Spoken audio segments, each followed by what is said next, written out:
benefit ya kisiasa. Tunawaambia nyote mliosema kwa thiri ama mliotoka hadharani kuzungumza uchonganishi dhidi ya Rais wa Jamhuri ya Muungano wa Tanzania na wananchi anaowaongoza, vijana wa Chama cha Mapinduzi hawatakuwa tayari kuwaunga mkono katika uchaguzi ulio mbele yetu.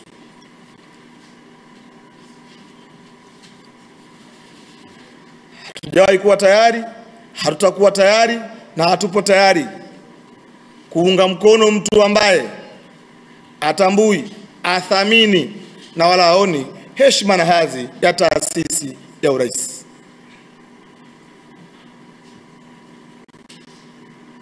Kwa hiyo tunasema na tunakumbusha wakuu wetu wa vyombo vya ulinzi na usalama kubadilishiwa majukumu katika maeneo yao ni jambo la kawaida. Na hayupo mkuu wa vyombo vya ulinzi na usalama aliyewahi kuondolewa kwa sababu tu amekinzana na matakwa ya mteule wake. Wako wanaondoka kwa umri kustaafu, wako wanaondoka kwa kubadilishiwa majukumu ya kazi walizopewa. Kumbadilishia mtu majukumu ya kazi aliyopewa, jambo hili linafanyika kulingana na mahitaji ya wakati huo, na si sababu eti amekinzana na mteule aliyemteua.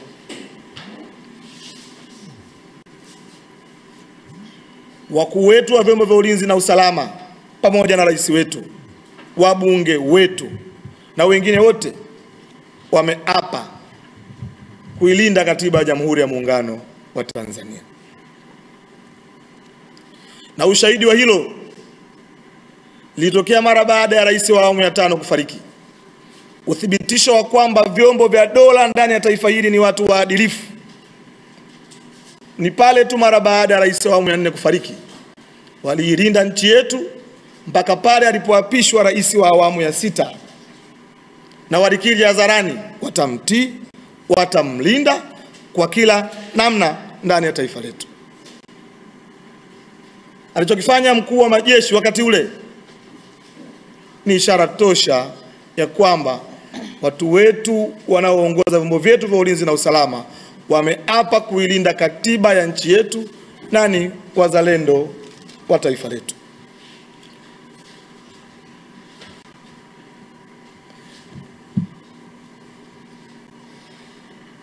Hivyo basi kusema hawa wakuu wetu wa vyombo vya ulinzi na usalama akiondolewa yawezekana ni yamepishana na aliyomteua, si kweli na haijawahi kutokea. Uteuzi unafanyika kutokana na mahitaji ya wakati huo. Kubadilishiwa majukumu kwa yoyote ndani ya serikali, si tu wakuu wa vyombo vya ulinzi na usalama, inategemea na mahitaji ya wakati huo. Yawezekana umepewa nafasi hii, umelifikisha taifa katika eneo fulani, mamlaka ya uteuzi inaona sasa hapo ulipolifikisha taifa yuko Mtanzania mwingine anaweza akatutoa hapa tulipo kutusogeza mbele. Tunafanya mabadiliko ya kubadilisha majukumu, kukupa nafasi nyingine ili yule ambaye tunaona au tunahisi anaweza kusogeza gurudumu la taifa letu akaendelea pale ambapo tumeishia. Hivyo ni wasihi na kuwaomba vijana wa Chama cha Mapinduzi katika wilaya yetu ya Kinondoni na maeneo mengine yote kutounga mkono wanasiasa wa aina hiyo. Ni hatari kwa taifa letu, lakini pia hayana afya kwa mustakabali wa chama chetu na wakati tulionao.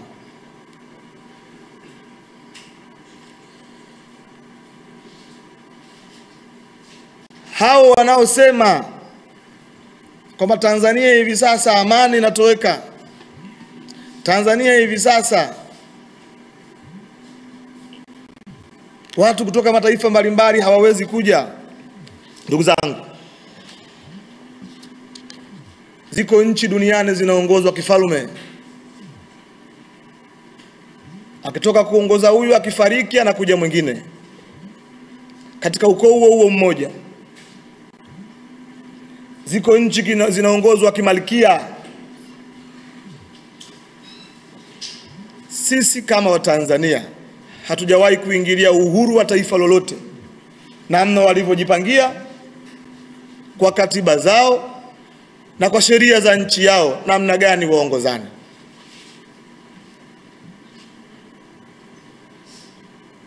Kama Askofu Gwajima anahisi sheria iliyopo inahitaji kubadilishwa, anayo nafasi ya kuomba bungeni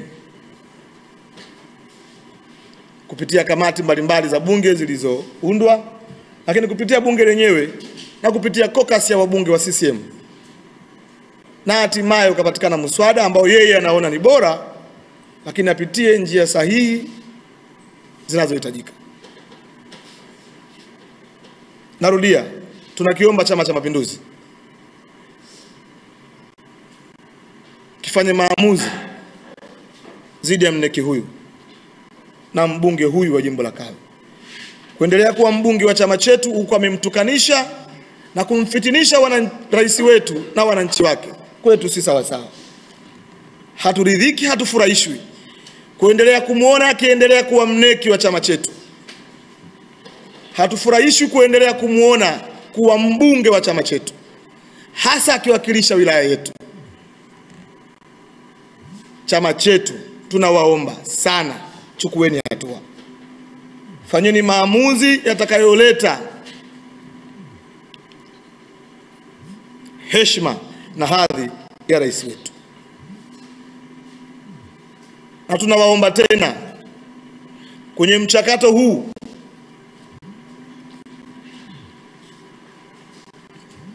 tuleteeni wana CCM wanaokijua na kukitambua chama chao. Itatusaidia kupunguza taharuki nyingi za viongozi wasiofahamu miko ya chama chetu. Ndugu waandishi wa habari, yangu yalikuwa ni hayo, na asanteni kwa kunisikiliza. Mimi naitwa Juma, mmiliki wa magari ya usafirishaji wa mizigo na abiria. Natumia Bima Pap kwa sababu inaruhusu kuweka TIN namba yangu wakati wa kununua bima. Inafanya iwe rahisi kudai vati kutoka TRA kwa kutumia hati hiyo ya bima. Uwezo wa kupata mkopo bwana.